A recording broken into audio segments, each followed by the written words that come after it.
Education, student life, এই জায়গাগুলো হয়তো আমরা পেরিয়ে এসেছি, কিন্তু আগামী জেনারেশন, তাদের জেনারেশন যাতে স্ট্রং হয়।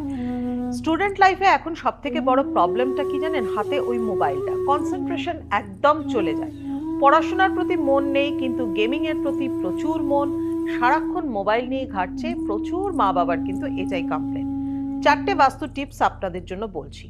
বাচ্চা যখন শুচ্ছে তার বেডের হেডবোর্ডটা অবশ্যই নর্থে রাখবেন না, সাউথ বা ইস্টে রাখুন। তাতে মেমোরি ক্যাপাসিটি অনেক বেশি ইনক্রিজ করে, উইজডম ক্যাপাসিটিও কিন্তু অনেকটা বেশি বাড়ে, উইজডমকে নেওয়ার মতো, গেইন করবার মতো ক্যাপাসিটি।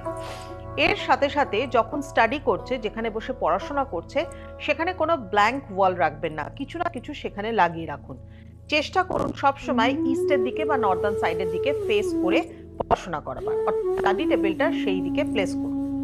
নাম্বার 3 হচ্ছে ঘরের মধ্যে কয়েকটা এমন কিছু লাগান যেটা আপনার বাচ্চার মধ্যে একটা পজিটিভিটি ক্রিয়েট করতে সাহায্য করবে। যেমন গ্যালোপিং হর্সের ছবি দক্ষিণ দিকে লাগাতে পারেন, তার সাথে সাথে রানিং কার্সের ছবি, জীবনে অনেক স্পিড নিয়ে আসে, এবং রাইজিং সানের ছবি বাচ্চাকে সোশ্যালাইজ করতে ভীষণভাবে সাহায্য করে।